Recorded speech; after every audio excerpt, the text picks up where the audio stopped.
So I'm starting the stream again. That was a situation of sort. Not a.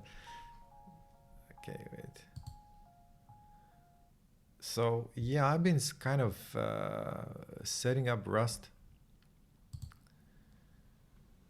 channel. What's this? 65. Yeah. Welcome to my chat room. Learn Rust first. LOL. Yeah. All right. So I don't have a linker. So I'm gonna do just okay. I started to do this, a minimal Rust kernel, but as someone said, came into the chat last time and said you should learn. I mean, they said like if I know Rust, I said I don't know Rust, and they say well you should first learn Rust and check out the learn by example. So I'm gonna run through this Rust by example tutorial and kind of learn a little bit of Rust. And I have to admit I was not too excited to learn these kinds of tutorials because they seem like just to show you the language, not really to teach you to program in it. But maybe this is not really correct.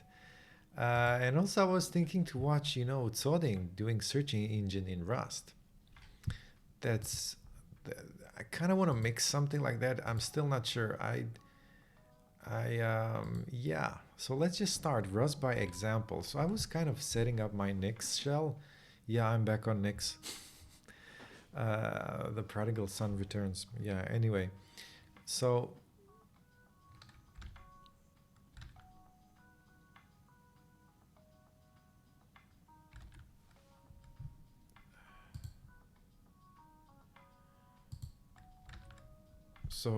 it says but like linker CC not found.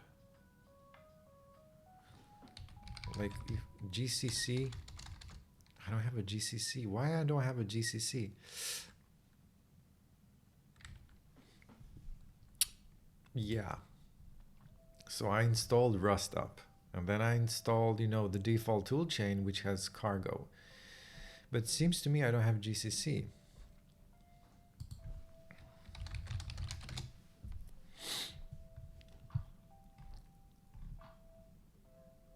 Cargo GCC shell hook.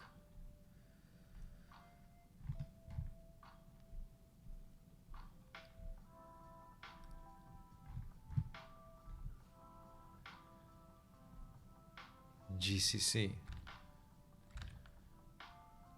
So I GCC also to Nix packages? Why am I so confused by this? I'm on Nixos. Do I add the GCC?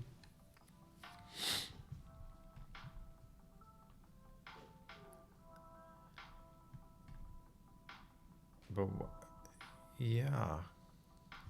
But the thing is, should I really have a project with cargo? Because I'm following a tutorial that has many, so to say, unrelated little programs which aren't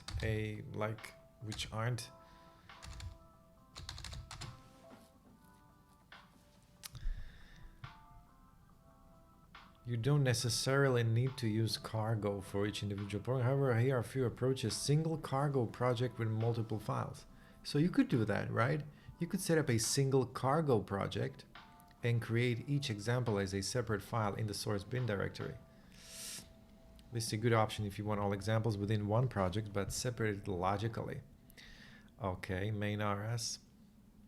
Add each example as a separate file in source bin. Example 1 RS. Main RS. So I do it in bin. I didn't know this.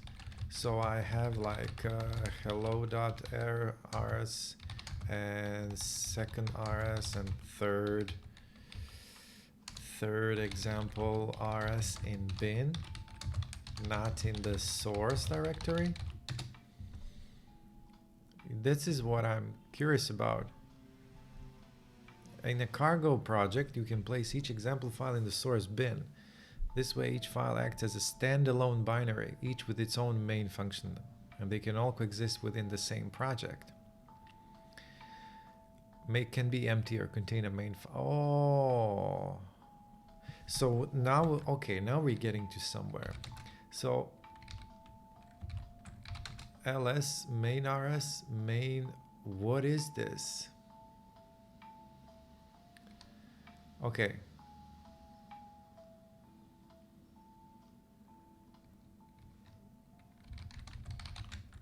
Well, let's see what's this main. It's empty, right?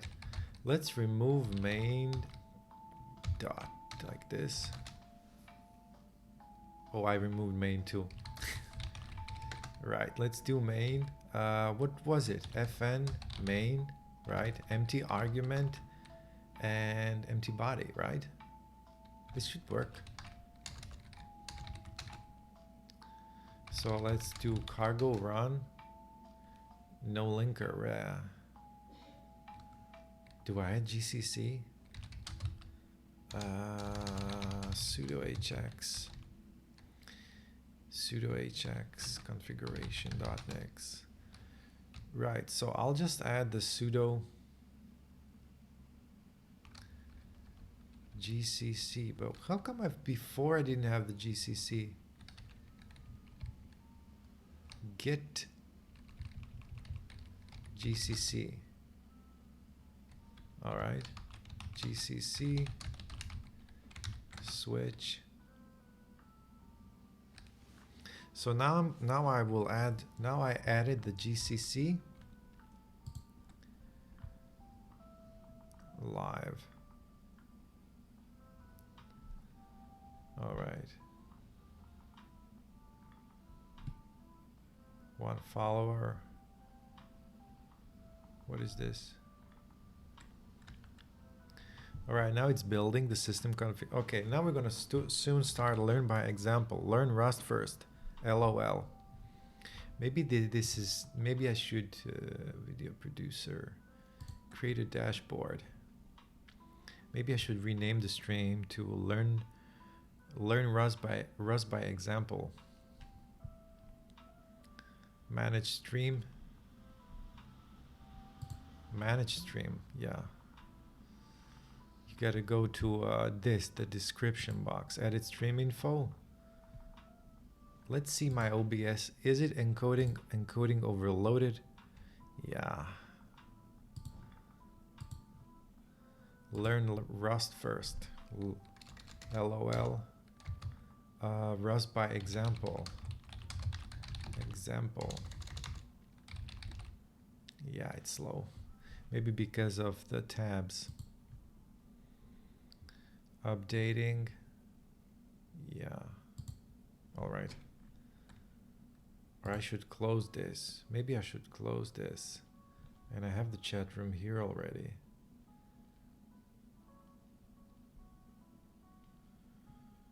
Is this the same chat room as this one? This is what I'm not sure.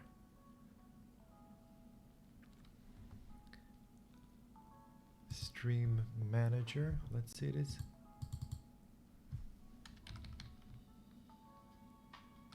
Maybe it's not the same one. Yeah. Maybe I'll pop up this chat.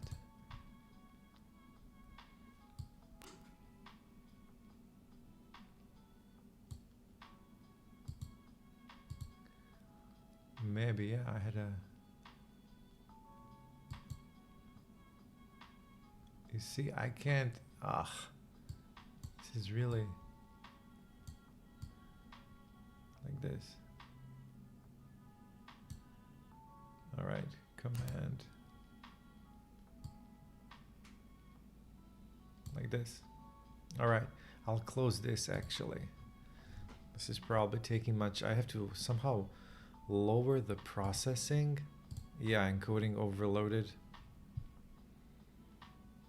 I thought GNOME will do better with this, maybe. I was on i3. i3 window manager. All right. So, learning a language is kind of hard because, you know, all right. Main RS. I'm in source. So maybe I have to do a bin. MKD or bin. Right. And I could go to bin. And now I write a hello.rs. So let's do here fn main Rust analyzer. Nice. Fn main. And we're going to do, oh, now it's working. Rust analyzer indexing. Nice. Syntax are expected to block. Right. Print ln. Right. What do I do now? Open this, a bracket. Hello world. And a semicolon. This should be correct, right? So now if I close and now I do cargo run, we got it. And so where is the hello now? Source and target. Is it in target? Yeah, the thing is I don't know where is this, how do I run the program? So I just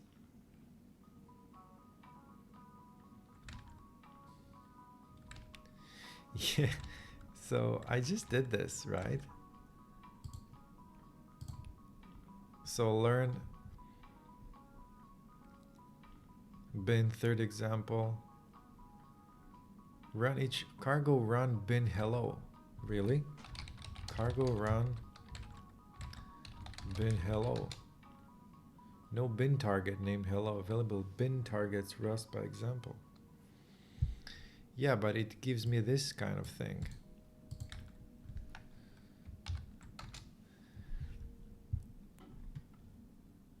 Seems like cargo couldn't find a binary. Yeah.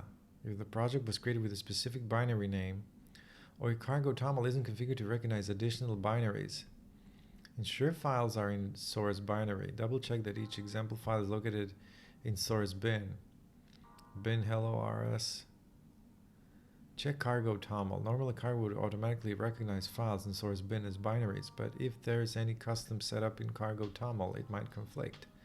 Ensure that there is no bin section manually specifying binaries if you rely on automatic discovery. Yeah, well, I mkdir bin directory, and then I wrote hello rs. But when I cargo run it, there is no binary there.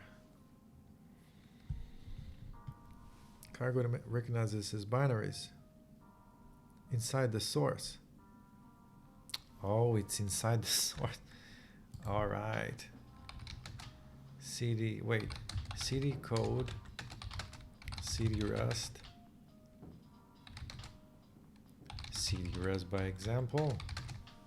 So I have to move the bin to source.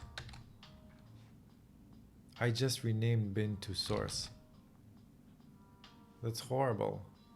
Or I moved it. Yeah. Will it work now? Cargo run could not determine which binaries to run. Aha. Cargo run bin hello. Now we got it. All right. So the bin directory is in the source directory, and inside of the bin we'll have hello, like first example rs, second example rs, third example rs. And there's a main rs that we don't touch. So that way we can have many examples and cargo can run them, but at the same time we can keep it we could keep it like as a project. Hello world. All right, hello world. How do we like Okay. Our hello world worked.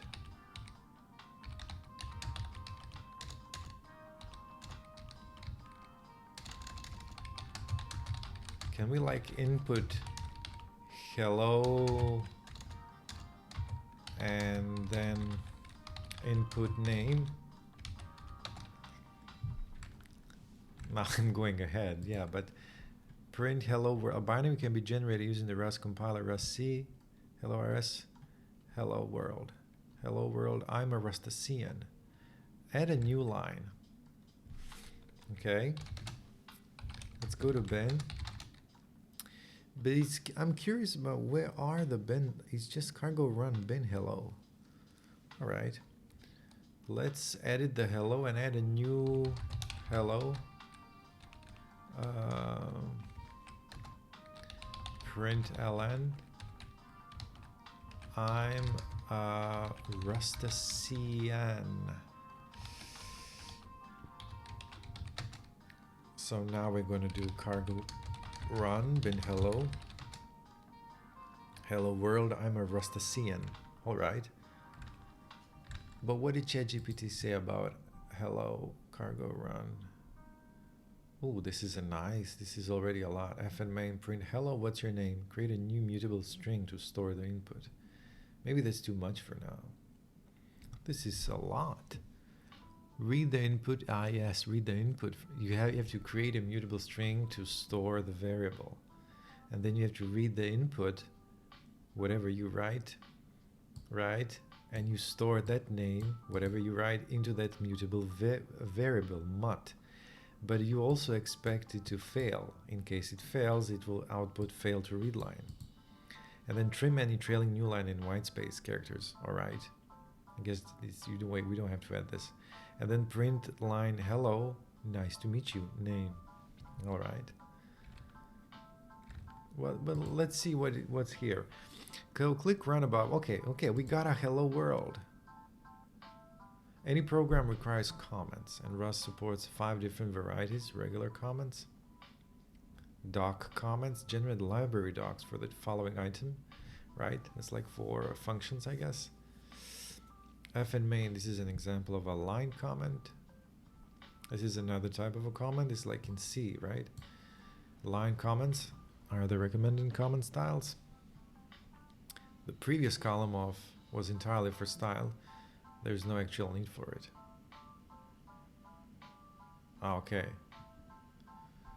You can manipulate expressions more easily with block comments than with line comments. Try deleting the comment delimiters to change the result.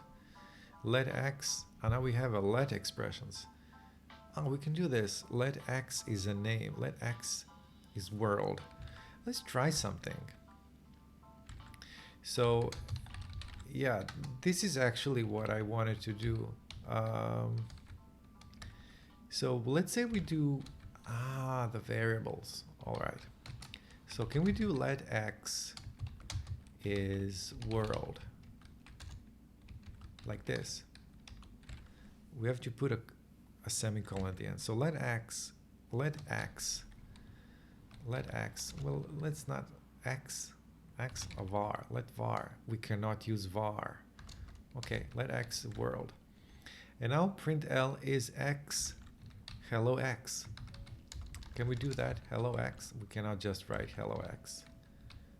We have to do hello x like this. Is x 10 or 11? X is world.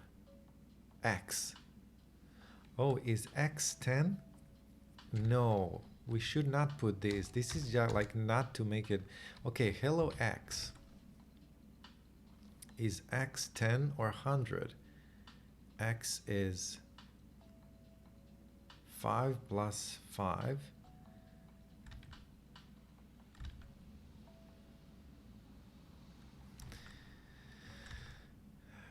Hello x. Maybe it is like this. Hello x, and then after the double quotes we put x. Maybe like this, and now it will output world cargo run. Which binary to run? Yeah, argument never used. So could not compile due to one previous error. Argument never used. Let x. So hello x. What if I just write hello x?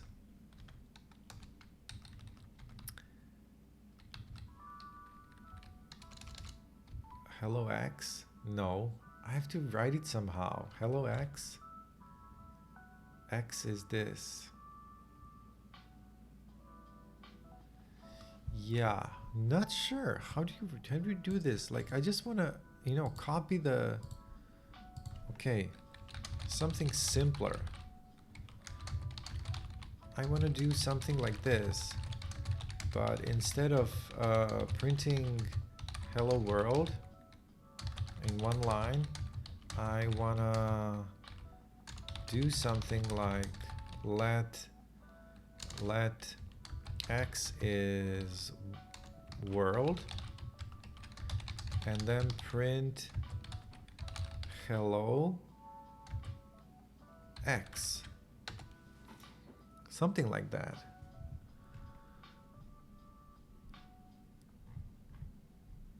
Right, so you can store the world. So I want to store the world in a variable and then use it in the print line macro. So let x, this is what we were missing.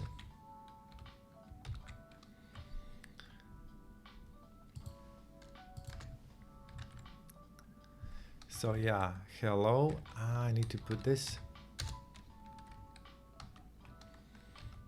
Right, and then x, hello x world, this was good, hello. So let x world defines a variable x and assigns it or binds it. I like the word bind, not a, but it's not mutable, right? X is not mutable.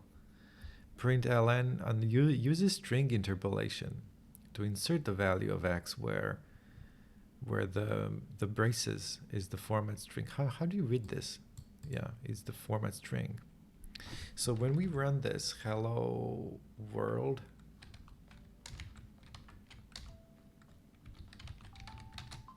so cargo run bin hello world. But is x mutable? I think x is not. So x is not. So x is not mutable, right? So variables are immutable by default. This means that once you assign a value to x, you cannot change it. So it means just you cannot change it, right? So if you want to make x mutable, you can add the mut keyword.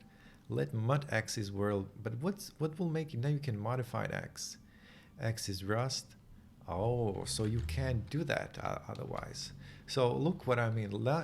Let x is world, println hello world, right? Let's do now let x is hello my name. I don't know. Hello x is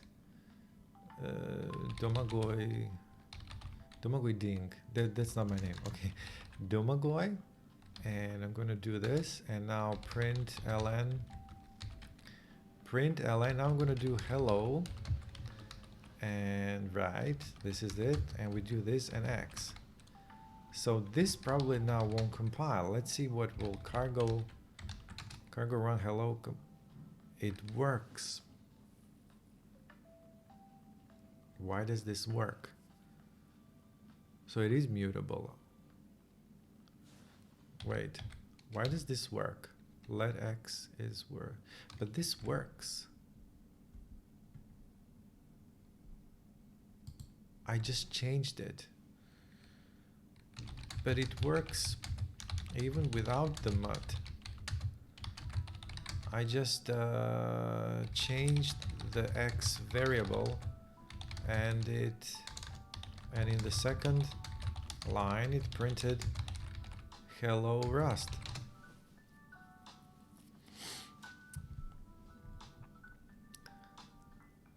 If the code worked without mut, it might be because you're redeclaring x as a new variable rather than modifying the original x. In Rust, you can shadow a variable by declaring it again with the same name, which effectively creates a new variable. Here's an example that shows this shadowing behavior. Declares X with the value world. Yeah, second Rust. This shadows the previous X, creating a new X with the value. Since shadowing allows you to reuse the same name, it can appear like you're modifying X without needing mud. But you're actually creating a new X each time. So Rust does this intentionally. So it's still mutable, right? But it's not. It's too bad I don't have an interpreter. So what's X now? I guess it's the last X. Yeah, I would love to have like a interpreter in Rust. I'm missing interpreters, even in Haskell. fn main world let x Domagoj. But wait a second. Let x Domagoj.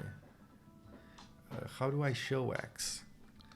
Can I add a line that just shows the current x? The current x at any point. Let x world, let x println hello x. Hello x.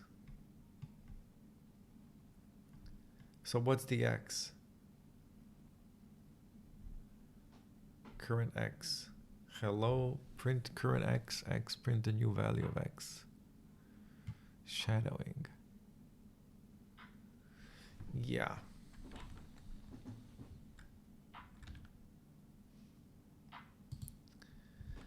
All right. Now you can manipulate expressions more easily with block comments than with line comments. Try deleting the comment. So let x, let's check out my stream. Okay, doing okay. Let x is 5 plus 5. Println is x 10 or 100. So what's this?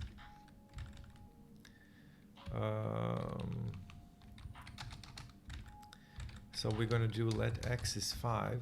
Let x is 5. A semicolon.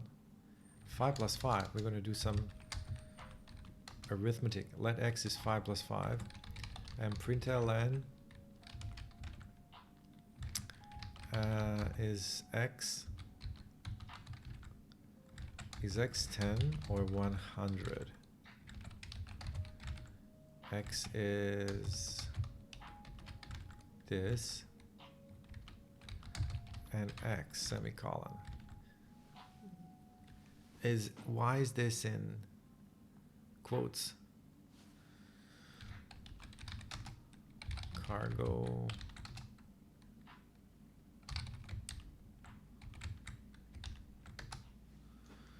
is x 10 or 100? Ah, it was, I think it was. So when I look at, yeah, when I look at this, I think it's in these quotes because it's, because otherwise it would run x, like without the quotes. Let's say I do it, how it would look like if we didn't have these. Like this, right? I think it would not work, right? Is x 10 or 100? It works. So why was that in? Is x 10? It's just a quote. X is 10. Is x 10? I guess it's just to make it more, you know, meta, so that you know what you're. Like this is. Maybe this is not so clear. X 10 or 100. And this is much better. Is x, is the x that we are talking about 10 or 100? X is 10. If x is 10, yeah. All right, let's move on. Println. All right, formatted print. Printing handled by a series of macros defined in stdfmt, some of which are format. Write formatted text to string. Print Same as format, but the text is printed to the console. All right, println, same as print, but a new line is appended. Yeah, that's the thing. This is a tutorial for programmers, and I'm not a programmer. Same as print, but the text is printed to the standard error. A print line, same as a print, but a new line is appended. So we've been using this one, same as print, but a new line is appended. Write formatted text to string.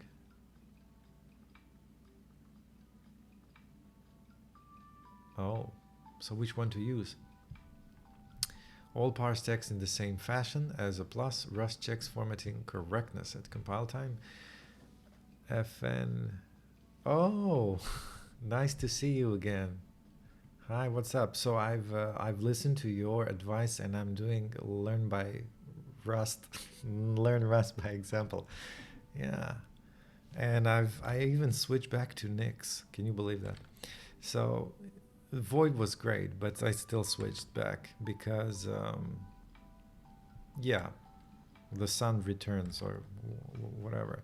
I'm now at the second example. Rust by example, formatted string, formatted println days, println. This is 1 I hope you find it. Yeah, I do find it. I'm not too excited about these kinds of tutorials though, because they are really like, you know, how you do things. But let's see, you know, I don't want to be too, you know, down on it. Println. Yeah, like this is showing all kinds of prints, right? Println number. In general, the will automatically be replaced with any arguments. These will be stringified. 100 days, 31. Okay, so you use the braces as like a placeholder for the variable or for a number. They specify gotcha as a syntax tricks in bulk, which is nice. All right. Positional arguments can be used. Specifying an integer inside determines which additional argument will be replaced. Arguments start, so you can fill them up. Wait, at 0 immediately after the format strings. Arguments start at 0 immediately after the format string. Print line 0. This is 1. But you know, I don't know if you've been here before. Okay, but that's not time for that, I guess. But look at this. I wrote like let x world and then hello world, right? And then I wrote let x my name and then hello my name, and it still prints out. I thought first it will not work, or that I have to use the mut or so, I don't know, something. But it did work. It just basically renamed the x and it worked. Yeah, anyway, I don't know if it's like Python in that sense. All right. Yeah, I don't know Python also.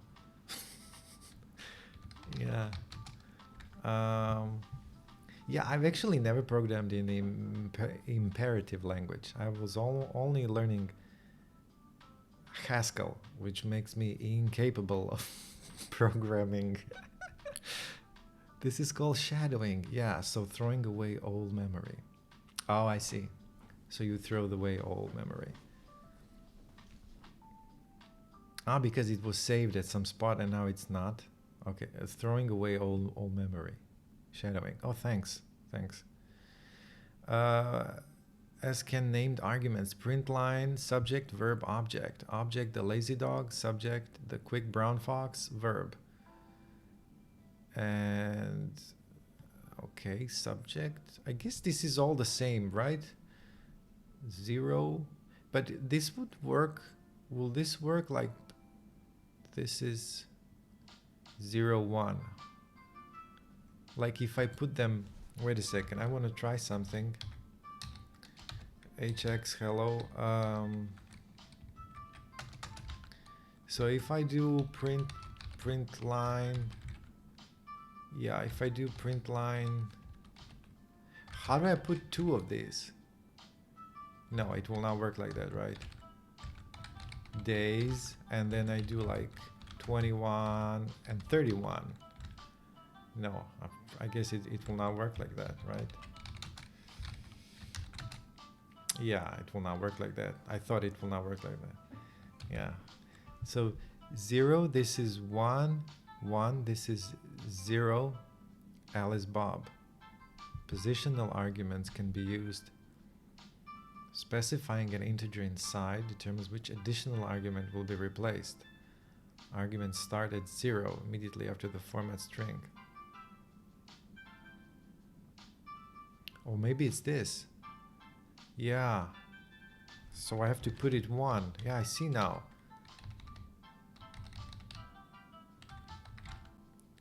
Alice, so it starts at 0. So I guess if I do this and 1, it will work. No, it will not work. Wait. Positional arguments can be used. Alice, this is Bob. Bob, this is Alice. Alice and Bob. Yeah, okay. Oh, I see what you mean. 0, 21. This is 1. 0.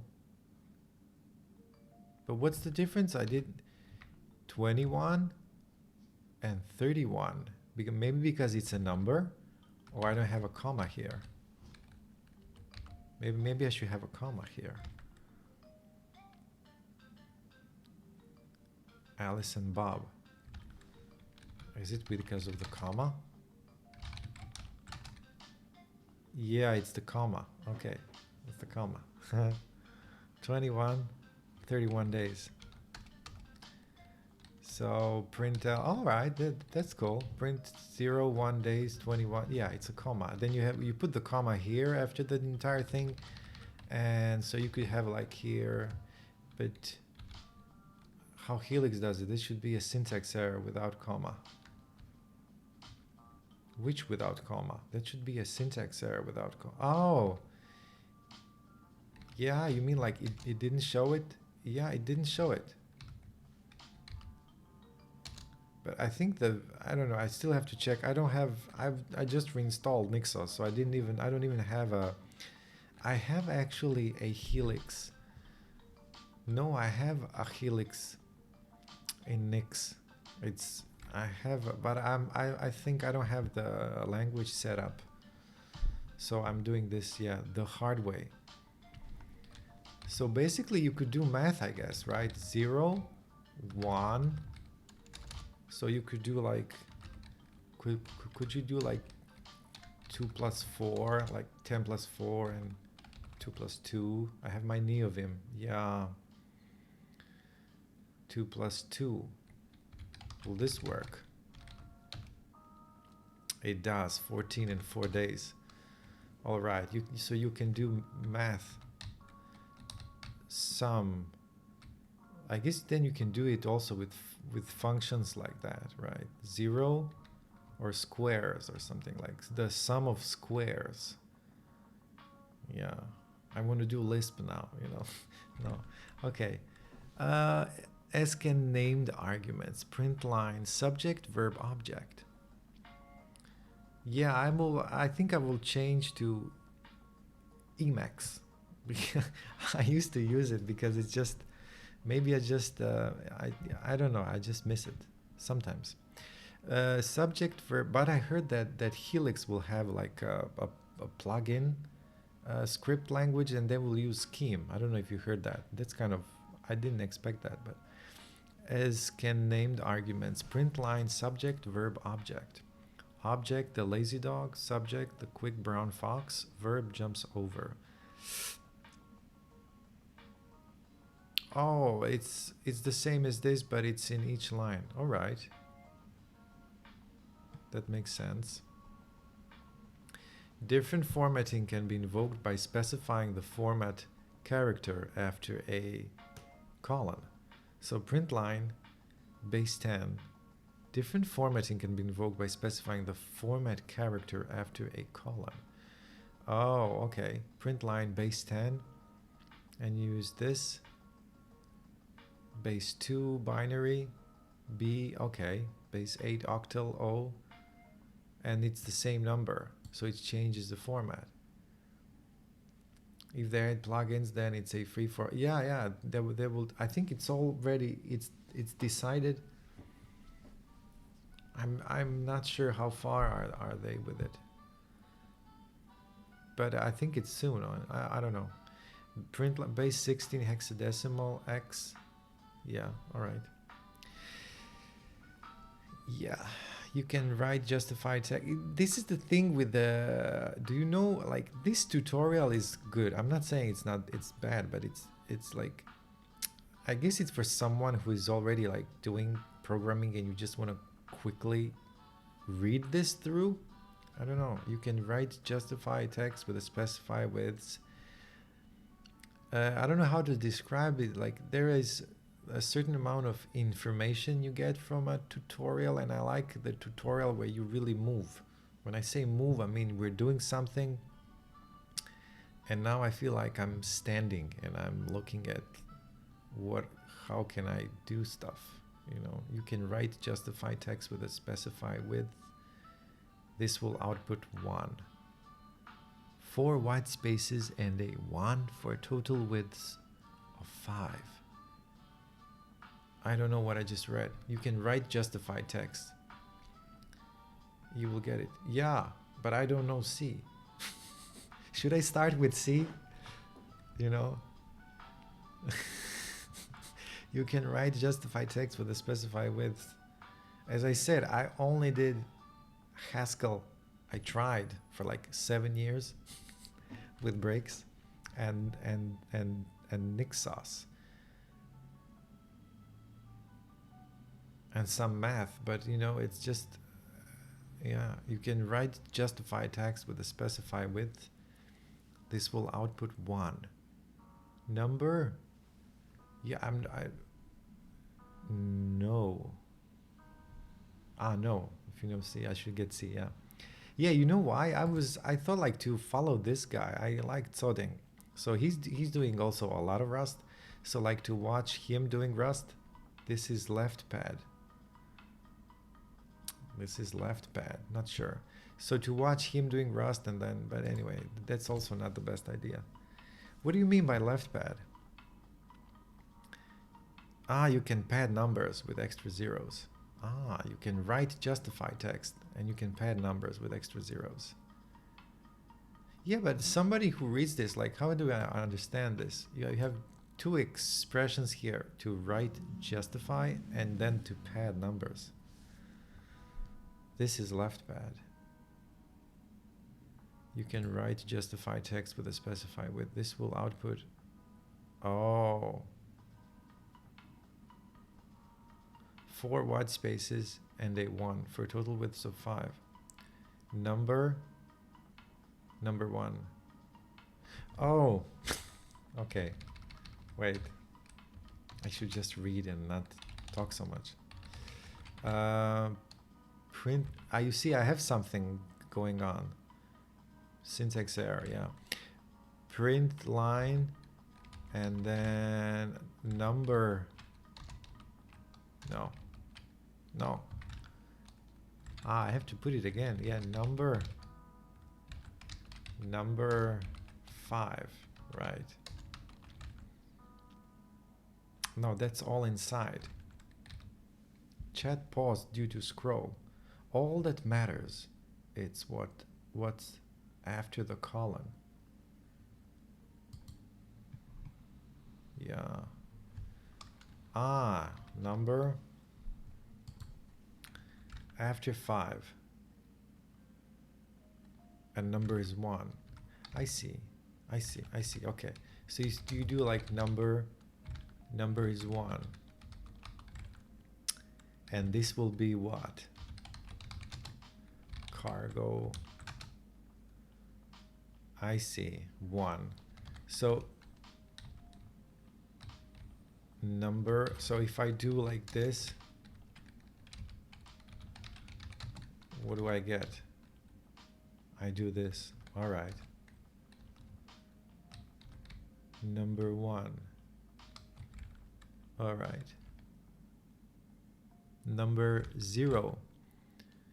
Okay, you can pad numbers with extra zeros. Oh, say.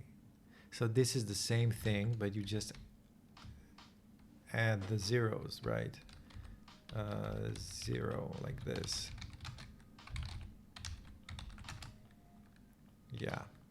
They thought it would be handy to format your strings this way instead of adding function calls all over because it's standardized syntax.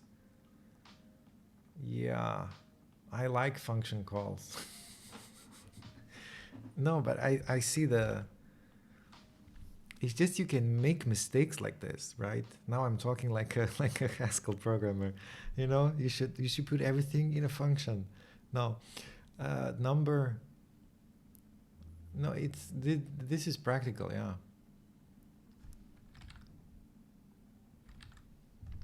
All right. Okay, this makes sense. Can you? Yeah, I'm not sure for what you use this, but yeah, maybe something low level. Rust even checks to make sure. So you do a lot of Rust. You do you Fern of Sigma. This is compile time checked. Oh, what do you mean by that? It's compile time checked. Yeah, isn't everything compile time checked? Well, no, not everything, but yeah. Not sure what you mean by that. Rust even checks to make sure the correct number of arguments are used. Print line. Oh, you mean it's compile time checked, so it won't make... Yeah, okay, I know what you mean. A little bit, Rust. So what do you do then?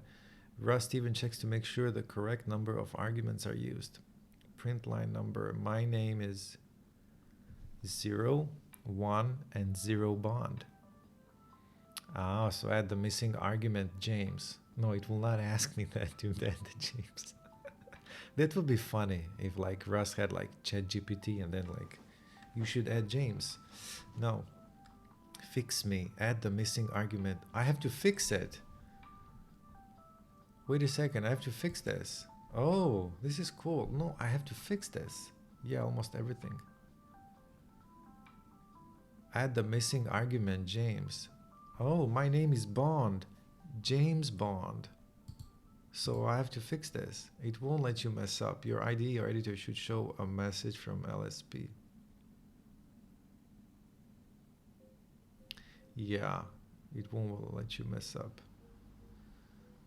My name is... So this is Bond, and then you put James. But do I have to... I don't have to put... Yeah, I can do just Bond, because Bond is 0, and James is 1. So this should work, right? Let's try it here. Yeah, I just want to type it here, I guess.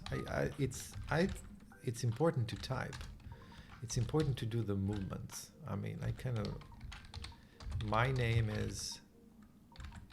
So we have an argument. But how do you call this at 0? Or what? At 1?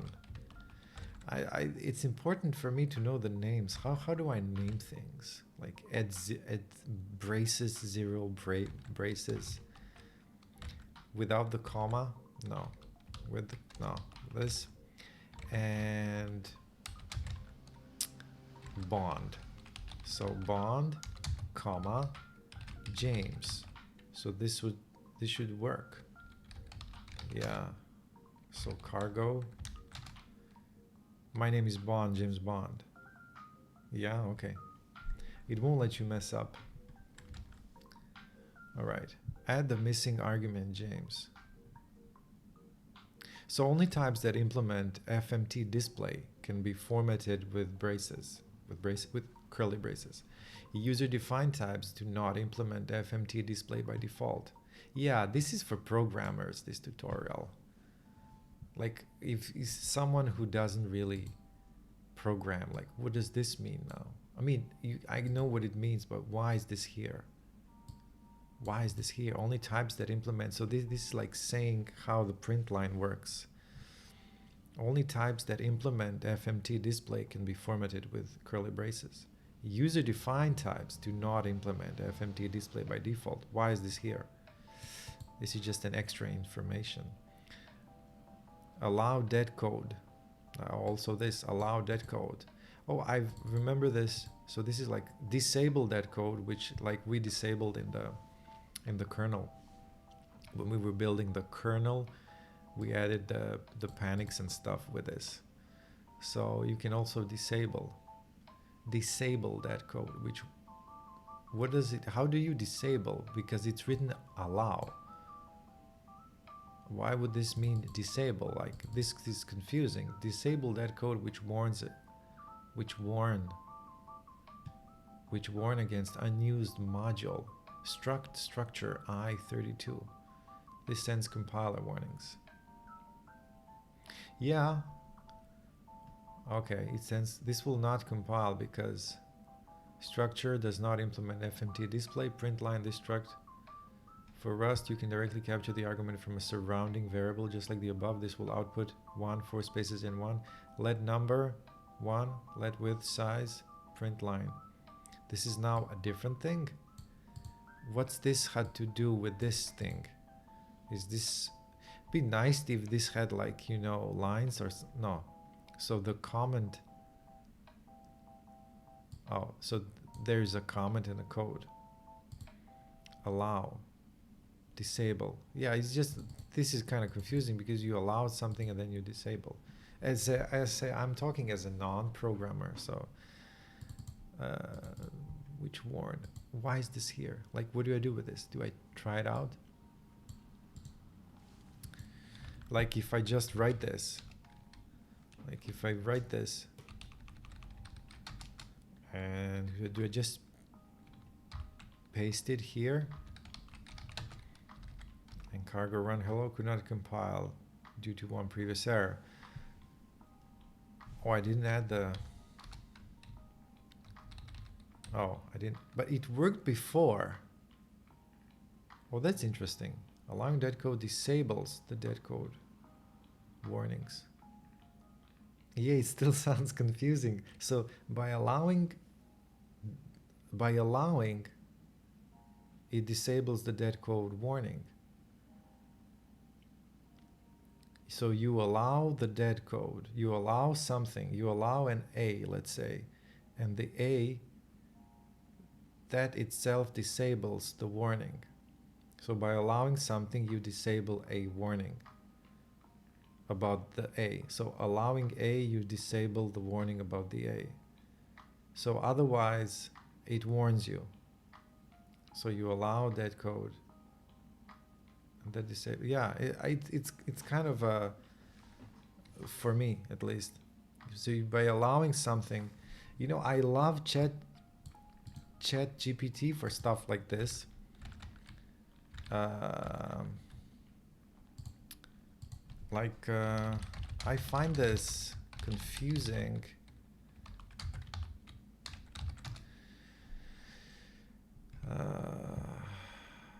Yeah, a dead code warning is intended to help you identify functions that are declared but never used. It's Rust's way of encouraging you to keep your code clean and free of unused items. You allow the plumber into your house, which disables the anti-plumber lock on your door. Ah, I see. So it's by default. You have all of these things by default. It's like type safety or something. The safety, I have a anti. Ah, that's why. Yeah, because we would never do this in real life. Like you don't have an anti-plumber warning because you would. Okay, so it's basically the warning is for everything, the entire world. So you, so the warning is for the world, and then safety by default. But have you heard what actually Tsoding said about Rust? I can't find the place, but he was saying about Rust like it's safety, but you have to suffer.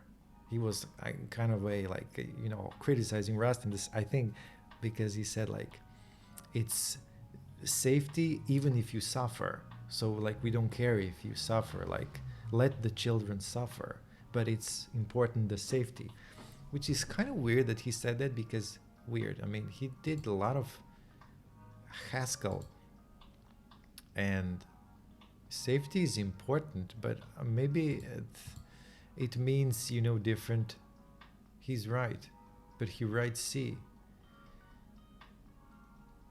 Yeah, that makes sense. You mean like he can be so free, or what? He can be so free, and he has to, yeah, he has to, so to say, remove a lot of, warnings in his style of programming. So that's why he likes C. He doesn't have to do that. Allow that code. But let's, this is still showing, I know, like this. My name is Bond, James Bond. Yeah, okay. He's free. He has no gun control laws apply to him. Yeah. Yeah, but yeah, it's cool. Yeah. Standard FMT. All right. I think I can just, what's this? This will not compile because structure does not implement. For Rust and above, you can directly capture the argument from a surrounding variable, just like the above. This will output 1 for white spaces and 1. Rust, every step there's a guard patting you down. Yeah. Yeah, I guess I have to see. I mean, you know what I liked about the Haskell programming, because, okay, the thing with, it's like the problem with Nix. The Nix has no types. So even though it's, functional, you can end up like, you don't know how to scale, I guess. With Haskell is great because you have all of these complicated, you can say complicated, but you have all of these abstractions. Yeah, the dispatch thing, yes. So, Haskell has all of these crazy abstractions that actually work and that can scale. What my problem is with these kinds of things, and I'm not actually even capable to really commenting, that's more like a vibe. Like, how do I scale things? I get it, like you have types, but these types are kind of up to a level. Like, what do you do when it gets really complicated? What are the types for the really, big code bases? And kind of Haskell has that in a sense. But what do you do? Yeah, I know that's the problem with Nix. You have this all, a functional code, imperative programming. Yeah. Yeah, standard FMT contains many traits, imperative programming. Yeah, which govern the display of text, the base form, the best of both worlds, like the Star Trek Borg episode is called, the best of both worlds, the imperative and the functional. The base form of two important ones are listed below. Standard FMT contains many traits. Traits are like type classes, right? Like type classes in Haskell, I think. These are traits which govern the display of text. But why is this here? Now, I could see someone who doesn't really know Rust, in the sense doesn't program really. This would be confusing. Traits are like interfaces in other languages. Yeah, type classes, that's interfaces. Yeah. Contains type class. Wait, it's like bool. Is bool like a trait? Would bool be a trait? Would bool be a trait? Yeah. Would bool be a trait in Rust? No, bool is not a trait. It's primitive.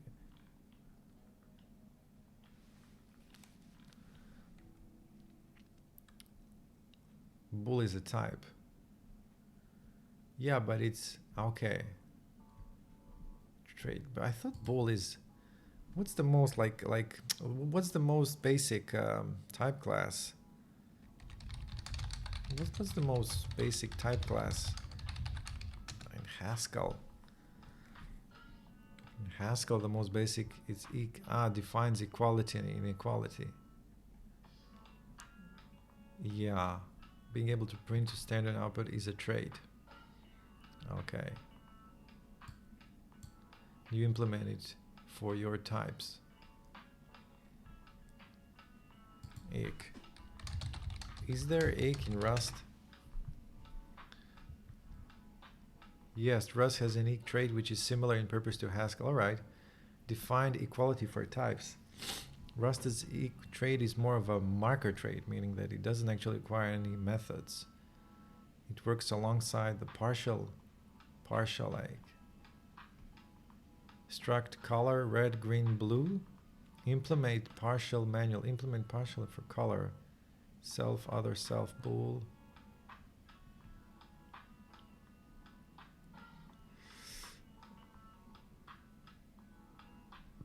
Oh, interesting. Interesting. Traits do things. Yeah, traits do things. Debug uses the marker. What's a marker? It's a type of a marker. Yeah. What's a marker? A marker trait is a trait that doesn't define any methods or associated items. Markers blanket implementations provided by those traits. Instead, it serves as a flag or a marker to signify that a type has certain properties or behaviors which can be important. Copy, send, sync, ick, use. Implementing in line 43 allow that code is an attribute which only applies to the module after it. To print text. Activities. Fix the issue in the above code so that it runs without error. Try uncommenting the line that attempts to format the structure struct. See to do. Add a print line macro call this print that prints P1 is roughly 3142 by controlling the number of decimal places shown. For the purposes of this exercise, use let p less pi as an estimate. You may need to check the standard FMT documentation for setting the number of decimals to display. Oh. So fix the issue in above. We did this. Try uncommenting the line that attempts to format the structure. See to do. This will not compile because structure does not implement FMT display. Print line, this struct won't print structure 3. Okay, let's fix this. We did this. So if I, wait a second, if I run this, what do I get? My name is Bond, James Bond. All right. And if I, let's open up this.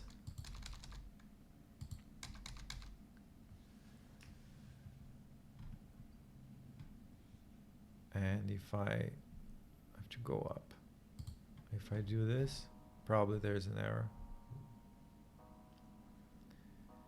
Yeah, this struct won't print structure. Expected one of compiling playground. Expected one of or an operator. Found. Could not compile playground due to one previous error. This will not compile because structure does not implement FMT display. FMT display. Print line. This struct won't print structure. But what structure? This struct won't print. You created syntax errors by uncommenting. Yeah. I know, but what do you mean? A structure disable this, yeah. I understand that, but yeah, I'm trying to understand what's the problem. This will not compile because structure does not implement FMT display. Try uncommenting this line. No, I shouldn't actually. Oh, wait. No, it was the wrong line. Yeah. But still, okay. You're to uncomment only 48.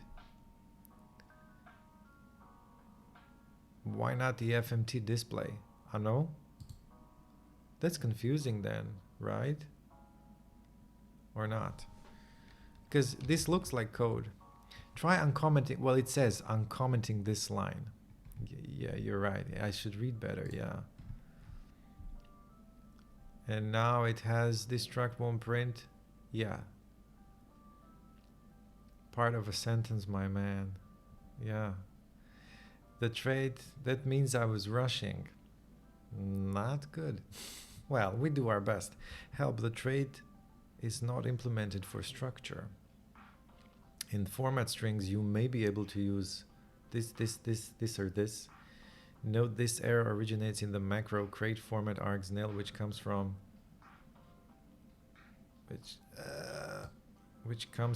the expansion of the macro print line in nightly builds run with ZMac.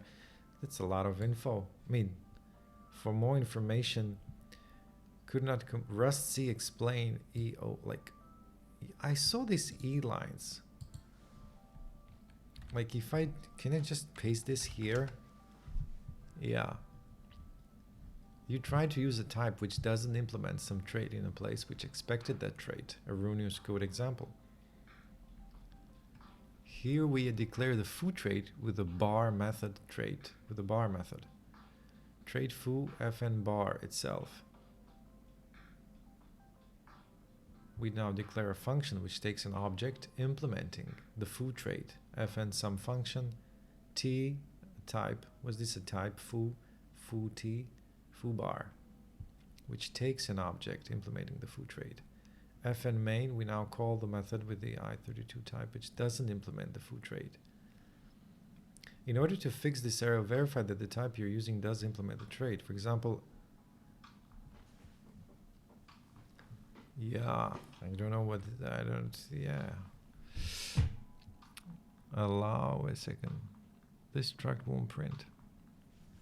I have to chat GPT this thing because I'm not a programmer. Wait a second. Explain.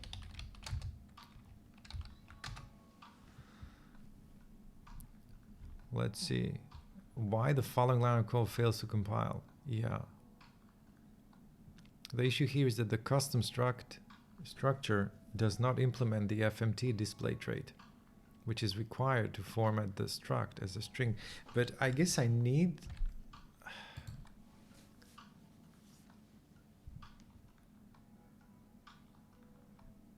No, I need the entire thing. This is the line that... This is the... Wait. This might be the line. This might be the part.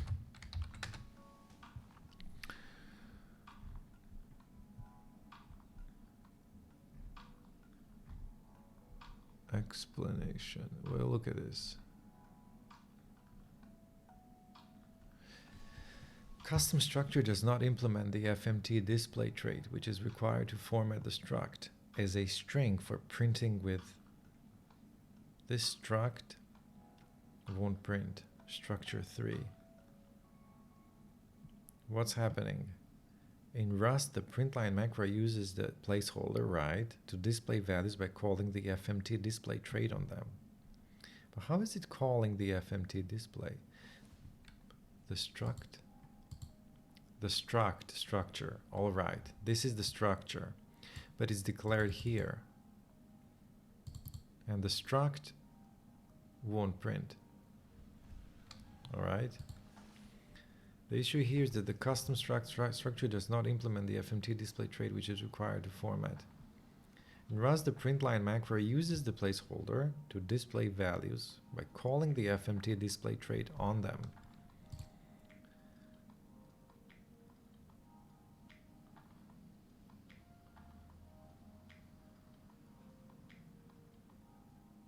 Yeah. FMT display is the trait that defines how a type should be formatted for user-facing output. Think of it as pretty printing in human readable way. So when you try to use curly braces on a type that doesn't implement display, Rust doesn't know how to print it, so it will result in a compilation error. Example code. Here's an example demonstrating this issue. Structure 3, explanation of the error. If you try to compile this, you'll get an error like structure doesn't implement std fmt display. This error means that Rust tried to call fmt display on a structure, but structure doesn't have a way to be formatted as string because display isn't implemented for it. So solution implementing FMT display. No, I should do all this to make structure printable with no. You need to implement FMT display for it. Wow.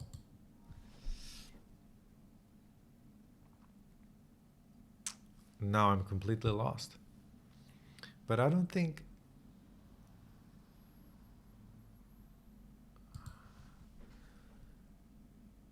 implement for structure.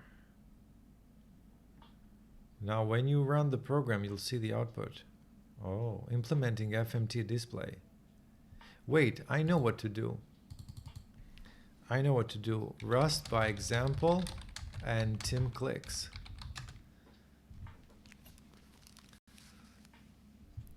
And Tim clicks did this. But he talks here. With our little braces. User-defined types do not implement display by default.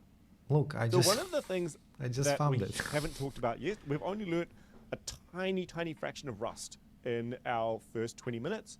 And that is, and we haven't talked at all about traits or interfaces. A trait can be thought of as like an abstract base class or an interface if you've used Java or C#.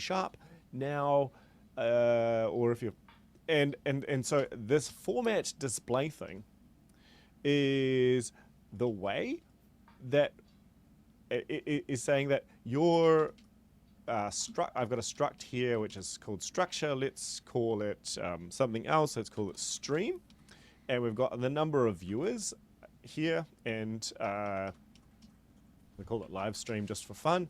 Now we want to be able to disable this will just not compile because so if I uncomment this line, Yeah. it's saying that it's not going to work.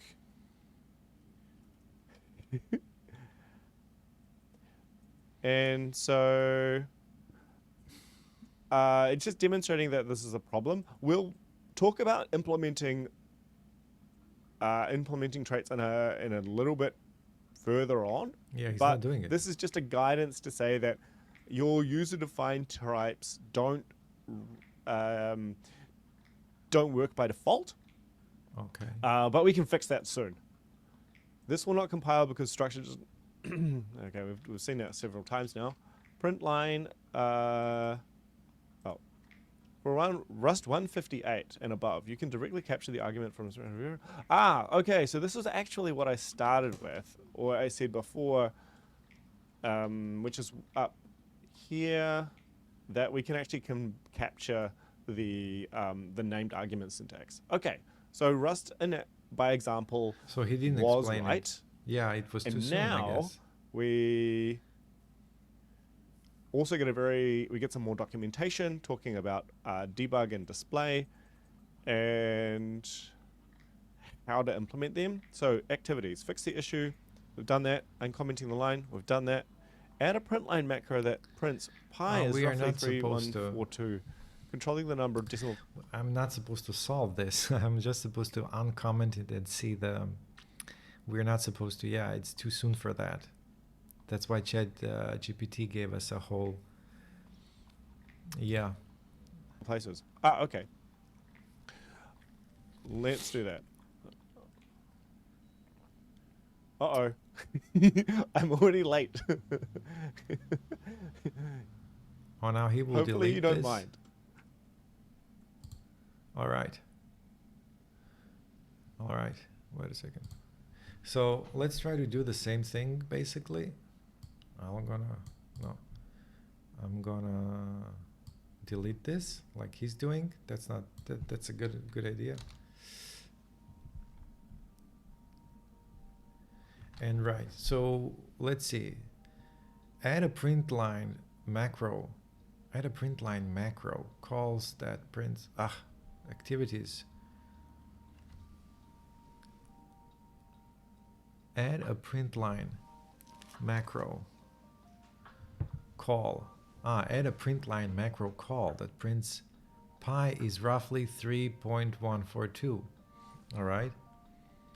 So we do print line,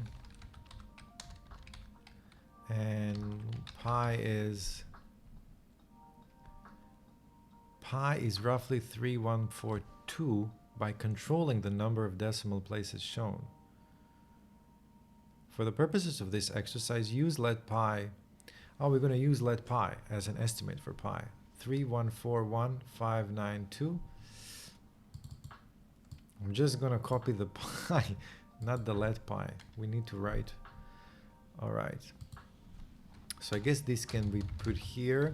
Let pi is what? This. And let's see if this works. Print line pi. Wait, let's try. Pi is, right, what did we learn? 0, or we can do it like this, pi. So this should work also, right?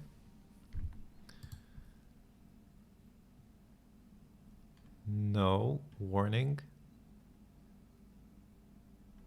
Help, if this is intentional, prefix it with an underscore. On by default. Positional argument in format string, but no arguments were given.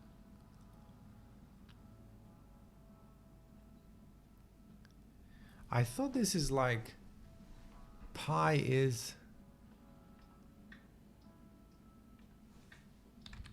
What did we write before? Print line. You see this is x10 or 100. X is quote placement. Yeah, I missed that. I can also put it in print line. So pi is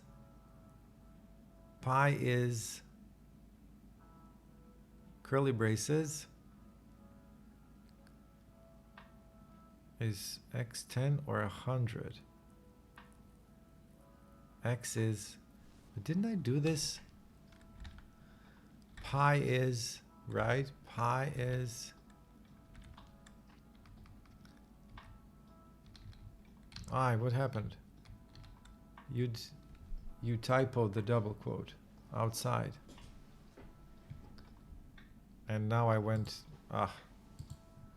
comments. I lost everything now. I lost it. Wait. Is this, yeah.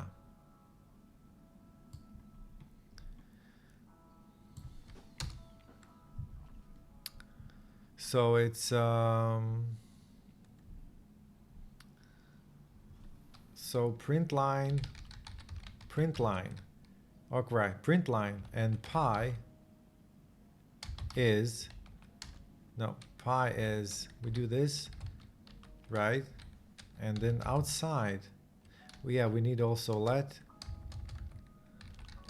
pi is 3.1415. I don't know, what's 1415, what, 159? 1592? Shouldn't this work? Pi.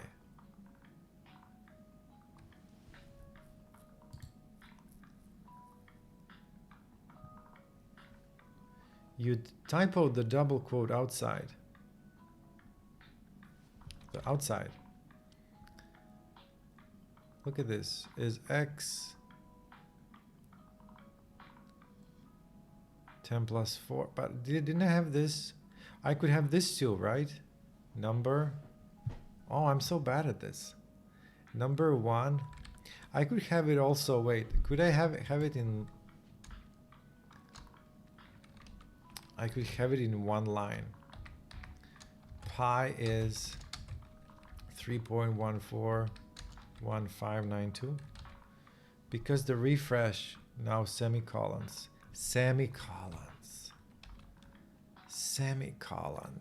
Yeah. So this should work. Yes, this works. Now we're going to, right, remove it from here. And no, we put the comma, we put pi. And we're going to define it or bind it or assign it. I guess Rust would say assign it. Let pi is 3.141592 semicolon semicolon. So now this will work. Yeah. But what do they want? For this purpose of this exercise, before the refresh now semicolon. Yeah, thanks a lot. For the purposes of this exercise, use let pi 3141592 as an estimate for pi. Wait, add a printline macro call that prints pi is roughly 3142 by controlling, oh, I see, by controlling the number of decimal places. Use let pi as an estimate. You may need to check standard FMT documentation for setting the number of decimals to display. Standard, how do I check the standard FMT documentation? Module standard FMT, utilities for formatting and printing strings. This module contains, so what do we have to do? We have to write, we have the let statement, we define the pi, but we need to write pi is roughly pi, but this will not work, right? Because pi is roughly and it will just output the same, but we need to write it shorter, 1415. Can we cheat and put and use that? No. Yeah, like to cut out the 2 decimal places. How do you do that? Check the standard FMT. Check the what? You may need to check the standard FMT documentation for setting the number of decimals. Setting the number, how long is this? Setting the number of decimals. Usage. How do you put this? Okay. Usage, the format macro. Hello world. All right. Hello, the number is 1. Okay. 3434. What's this? Why the colon? 34.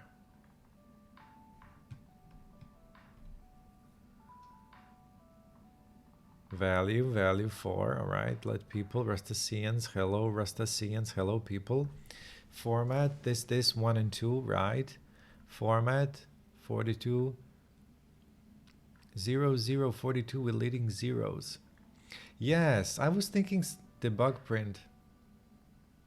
Debug print? What do you mean debug print? Debug print. You know, I was thinking, can we just change the decimal like 0042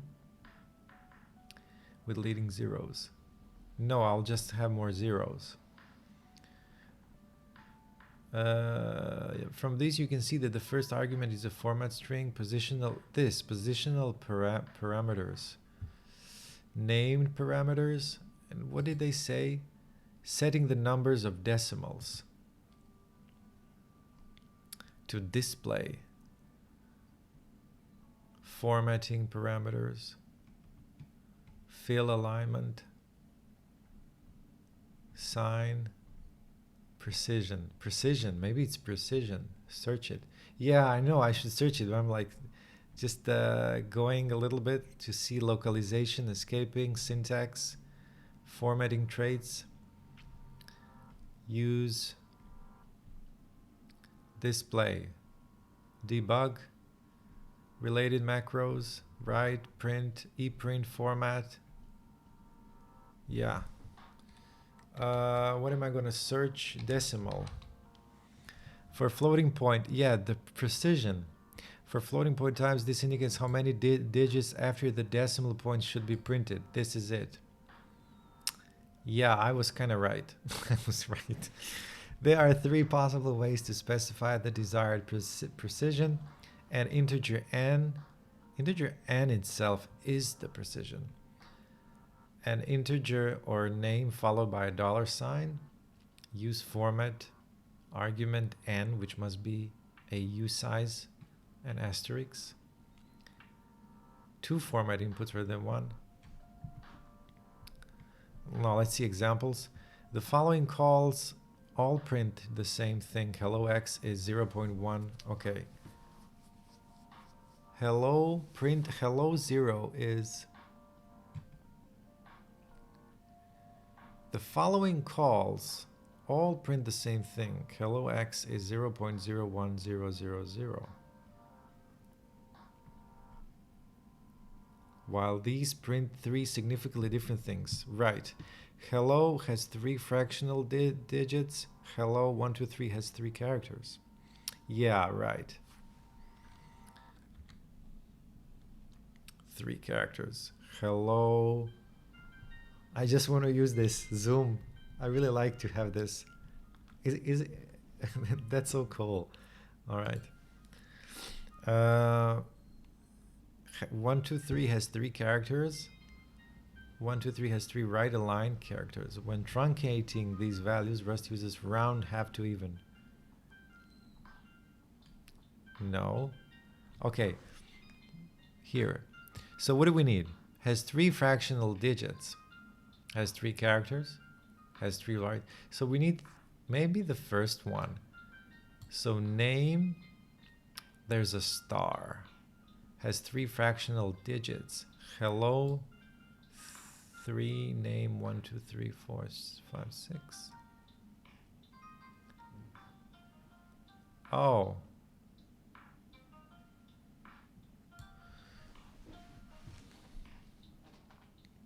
Hello pi has roughly, all right, I think I know. But we have to put this at the beginning. Name.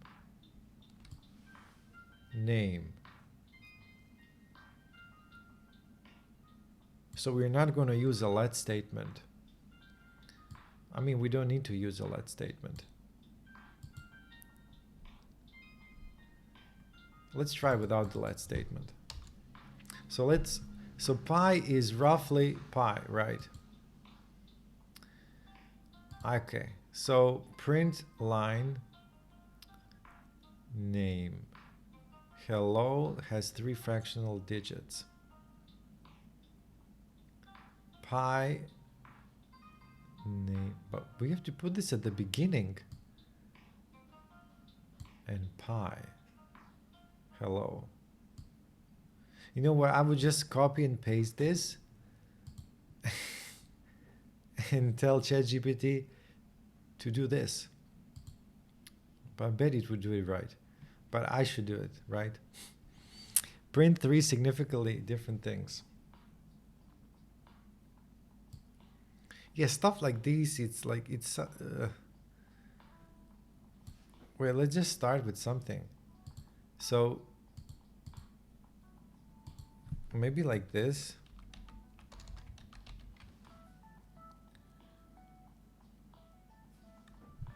Right.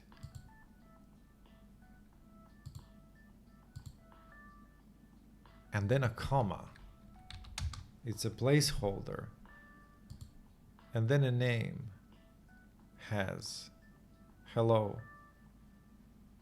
Hello. Oh, hello. Pi has. But we don't need the pi. Hello. Well, no, we don't need the placeholder, actually. Yeah. Pi is roughly. Yeah. I don't have to really complicate. Pi is roughly. And then the placeholder. Then the place name pi. So I put pi here. Pi, okay. Let's pi is roughly, let's try like that. So I need to put like name. Really? Name?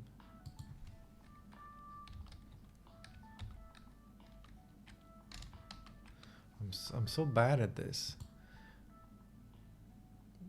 Name a star. But why a star? Wow. And then this. Pi is roughly name. Name. Well, we could call it pi, actually. We should call it pi. Pi, yeah. And the pi is,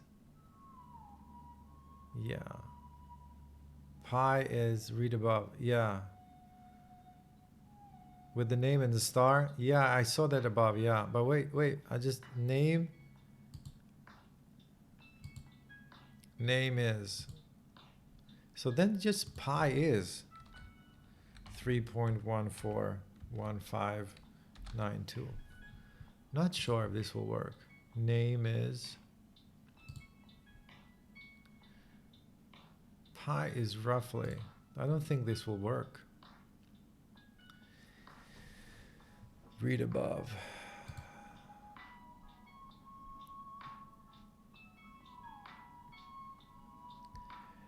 An asterisk means that this is associated with it. It's like a wild card or what?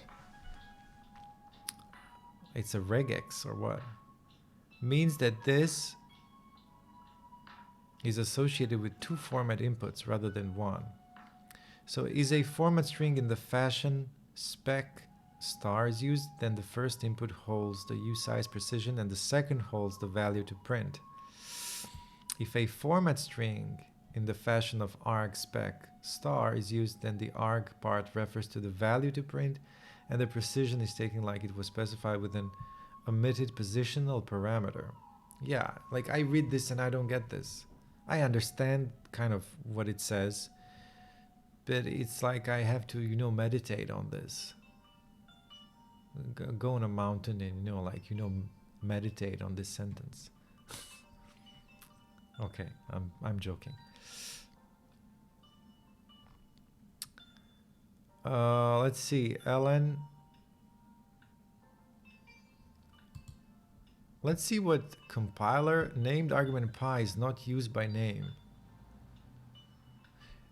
Oh, I should have a name. Maybe I should have a name. Hello has 3 fractional digits.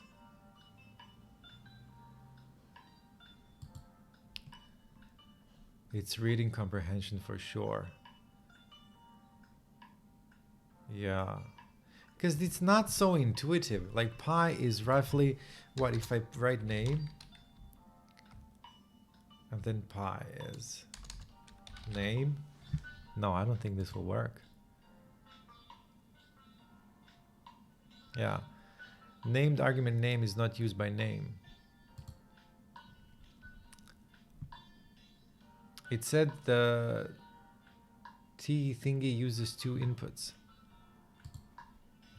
Oh.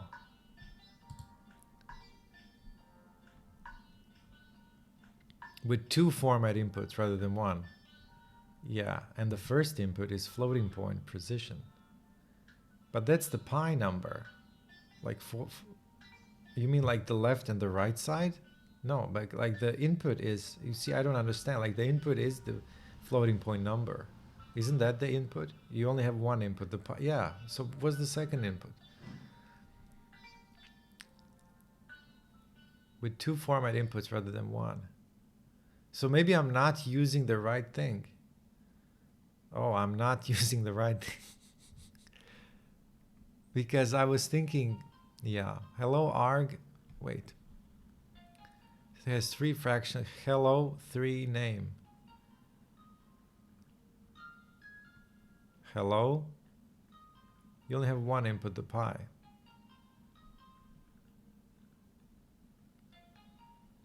Maybe I should truncate the value. No.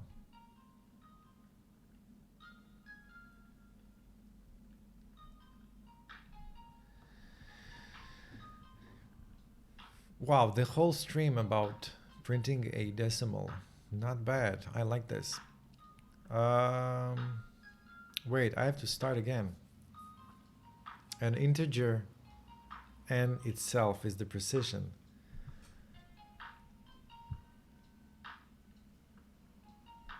Decimal. Let's try. Wait a second. You only have one input. Let's start formatted input.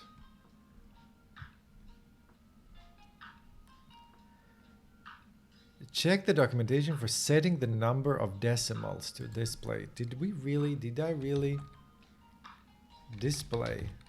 Nothing display. Number of primitive types. There are a number of related macros. The number is a number of formatting. Pi 3 pi is the same as pi 3 pi. So you're saying that pi, a colon, dot, star, 3, and then pi is the same as... Wait, yeah. Wait, let me try something. Okay, decimal.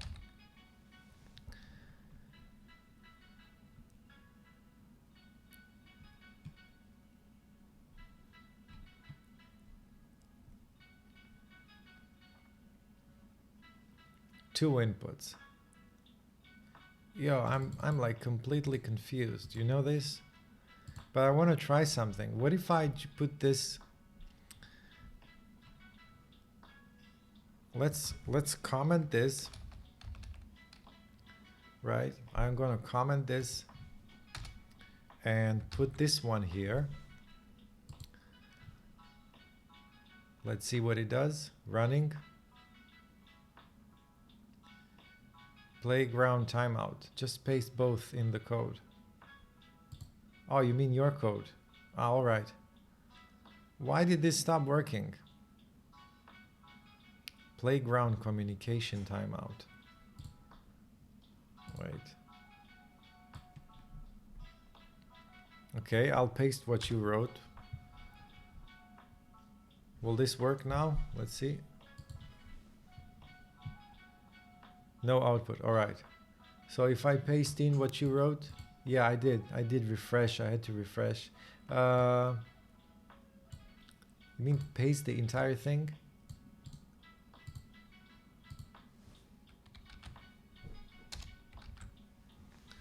Do the print line thing. P. Wait, is it this? Like this? No.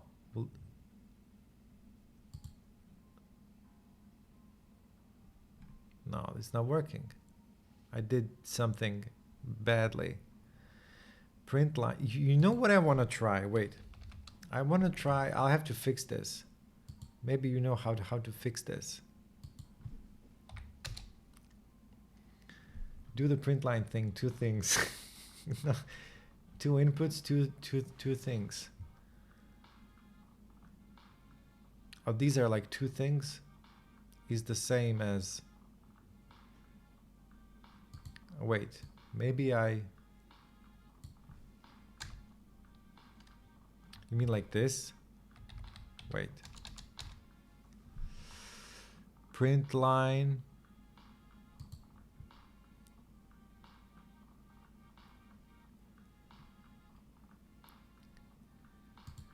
Print line P3 P3.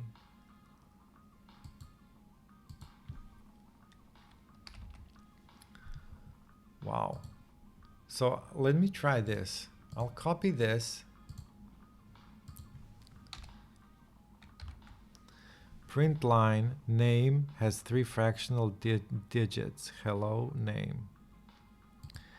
And let me write here 31411592 print line. All right, wait, let me just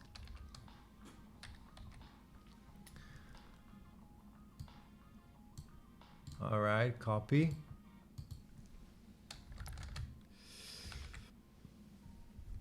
Let's try like this.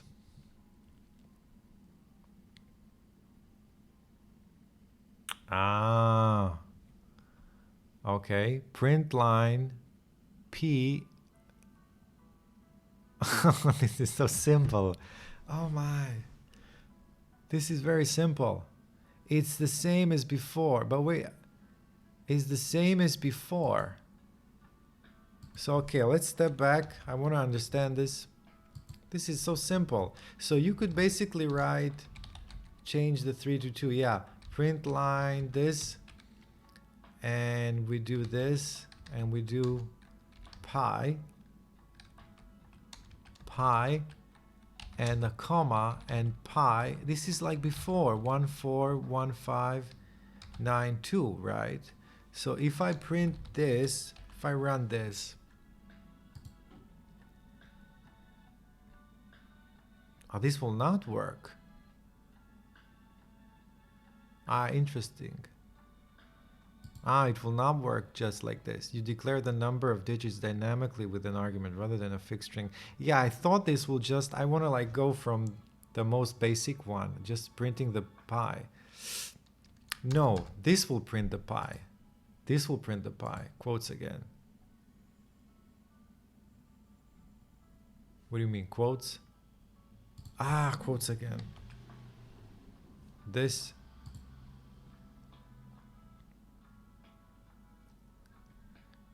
No, quotes again. Wait, no, I should put,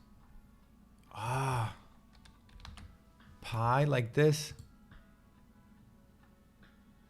No, it's not working also. Wait, quotes again. Pi. That's interesting. Like these quotes.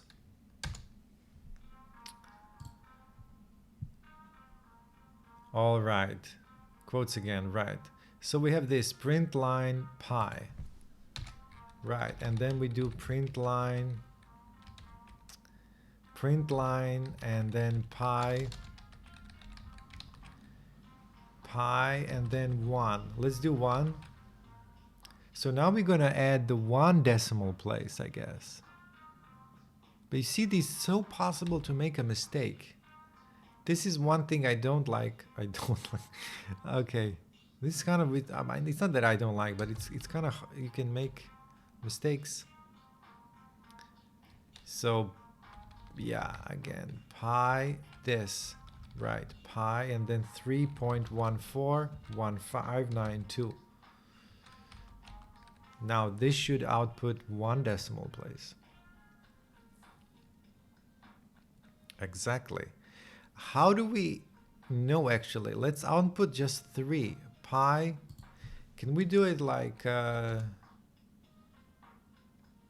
how do I output just 3? 0, 1. Do I put just a dot? Will it work if I put just a dot? With this, I want to output just 3. No, it doesn't. And if I add a 0, what happens? Yes, this is what I wanted to see. So this is the whole number pi, and if we add dot 0, it outputs the 3. So it probably won't work. What if I add 0 dot? That probably won't even work. That works. So maybe I can, what if I add 1? Can I do like star?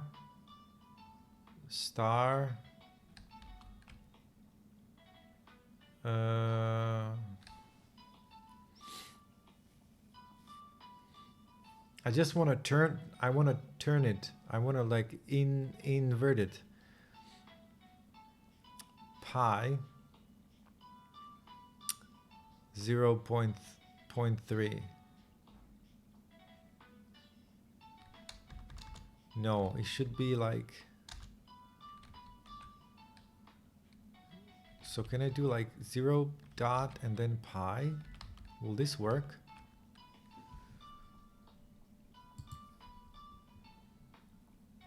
No, yeah, this is not valid, of course. Maybe with here with a dot.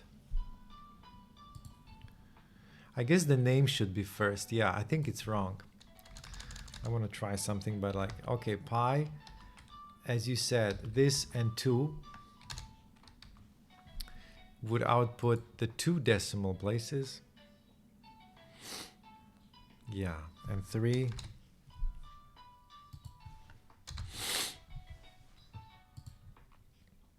Would output 3 decimal places. All right. Well, thanks for the help. This was very helpful. But now when I look at it, it was so simple. Pi and 0.3, but it's 3 fractional digits. So now when I look at this, oh, I see. Is the name? It's just this example is maybe a little name. Hello. Maybe it's a bit more confusing because of this thing here, but that's just the hello. It's using the hello.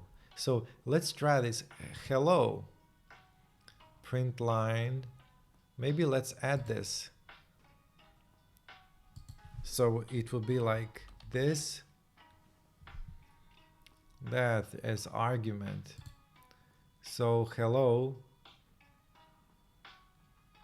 Ah, I see. So it's like this, and you can put it. Does it have to be in quotes? No, it doesn't. Yeah, you're right. This is cool. So it will be like this. Hello, P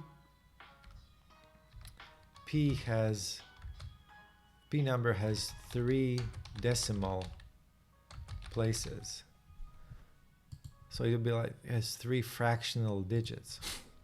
Okay, has 3 fractional digits. So that will be, yeah. So we put this in these quotes, escape quotes. I forgot, what do you call them? And hello, yeah. There's this and hello. But no, there should be a, this is wrong, wait. I need double quotes here. Yeah, so these are like, I should practice this before building an operating system. Pi has 3 fractional digits. Hello and pi. Hello. But hello is also, oh yes, maybe I should put it because it's a string. I should put it in double quotes. And a comma here I'm missing. So hello and a pi. So we have a string and we have a variable. And we have this string is called here, and pi, this has 3 fractional digits. Let's add a dot here. Now let's try to run this. Yes, hello. 3142 has 3 fractional digits.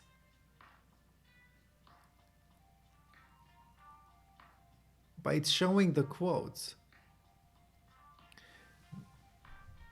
Number pi. Wow.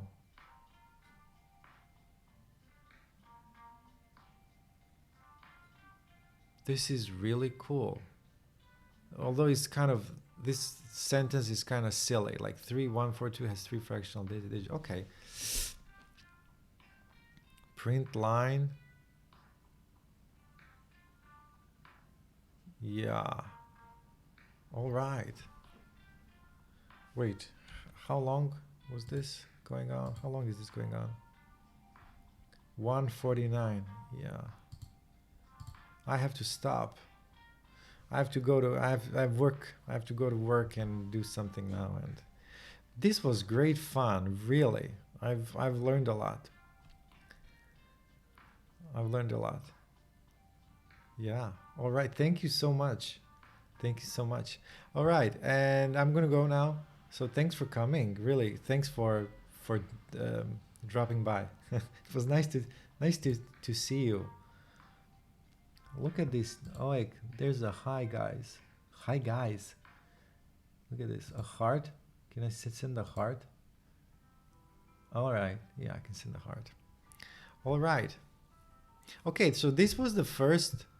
Yeah, I'm gonna upload this to. I upload this to YouTube also, so there'll be like Raspberry example there on YouTube. So this was like what? This was up to formatted print. All right, that's it. Bye bye. Bye bye.